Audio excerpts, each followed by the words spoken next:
સંમેલન એ હાલ મોકૂફ રાખી અને નવી તારીખ, નવું સ્થળ અને નવી રણનીતિ મુજબ જાહેર કરીશું જ્યારે આ ક્ષત્રિય સમાજના 18 દીકરાઓ જેલમુક્ત થાય। પાટણમાં ઝીલિયા ફાર્મ હાઉસ પર અમુક અસામાજિક તત્વો દ્વારા તોડફોડ કરવામાં આવે છે।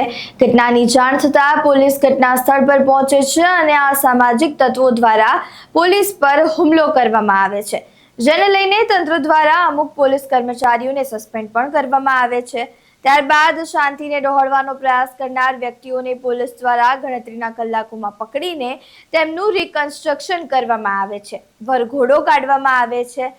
હવે થાય છે એમ કે આ વરઘોડાને લઈને ક્ષત્રિય ઠાકોર સમાજ દ્વારા નારાજગી વ્યક્ત કરવામાં આવે છે। કહેવામાં આવે છે કે યુવાનોની જાહેરમાં પોલીસ દ્વારા સરભરા કરવામાં આવી છે તે તદ્દન ખોટી છે। પોલીસનું કામ તેમને પકડીને જેલના સળિયા પાછળ નાખવાનું છે, ના કે વરઘોડા કાઢવાનું। ત્યારે ક્ષત્રિય ઠાકોર સમાજ દ્વારા આજરોજ કલેક્ટરને આ સમગ્ર મામલે આવેદનપત્ર આપવાનો હતો અને શક્તિ પ્રદર્શન તે લોકો કરવાના હતા, પરંતુ હવે આ સમગ્ર કાર્યક્રમ ક્ષત્રિય ઠાકોર સમાજ દ્વારા મોકૂફ રાખવામાં આવ્યો છે। કહેવામાં આવી રહ્યું છે કે સમાજના યુવાનો જ્યારે પાછા આવશે ત્યારે બીજા સંમેલનનું આયોજન કરવામાં આવશે। ત્યારે વધુમાં અભિજીતસિંહ બારડ દ્વારા શું કહેવામાં આવી રહ્યું છે તે સાંભળો। આજે ઇન્સોર ગામે માં હર્ષિદના ધામમાં ક્ષત્રિય સમાજના આગેવાનો, તમામ ઠાકોર દરબાર, ક્ષત્રિયની વ્યાખ્યામાં આવતા તમામ ક્ષત્રિય સમાજના જવાબદાર સમાજ શ્રેષ્ઠીઓ બધા મળી અને નિર્ણય લીધો છે કે 23 તારીખે આગેવાનોએ જે કલેક્ટર કચેરીમાં એસપી સાહેબને અથવા તો મીડિયાના માધ્યમથી જે કોલ આપ્યો હતો કે ભાઈ પાટણના વામૈયા ગામે 23 તારીખેનું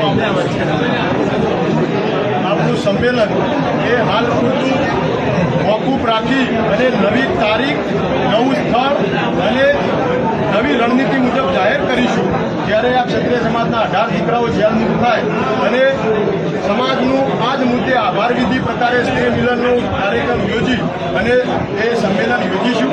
પણ હાલ પૂરતું સમાજના આગેવાનોએ જે નિર્ણય લીધો હતો એ જ નિર્ણયમાં બધા સૂરમાં સૂર મિલાવી અને એ આવતીકાલનો કાર્યક્રમ એટલે ઠાકોર દરબાર સ્વાભિમાન સંમેલન એ મોકૂફ રાખીએ છીએ, નવી તારીખ ડિક્લેર કરીશું।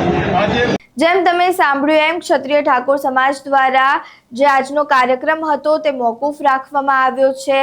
હવે આ સમગ્ર મામલે ક્ષત્રિય સમાજ દ્વારા આગળ શું પગલાં લેવામાં આવે છે, પોલીસ દ્વારા શું પગલાં લેવામાં આવે છે તે તો જોયું રહ્યું, પરંતુ તમારું આ સમગ્ર મામલે શું માનવું છે? કેમ આ જે કાર્યક્રમ હતો આજનો તે મોકૂફ રાખવામાં આવ્યો છે?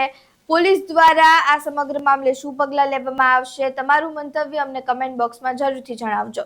જો વિડીયો પસંદ આવ્યો હોય તો લાઇક, શેર, કમેન્ટ કરો અને અમારી ચેનલને સબસ્ક્રાઇબ કરવાનું ભૂલતા નહીં। નમસ્કાર।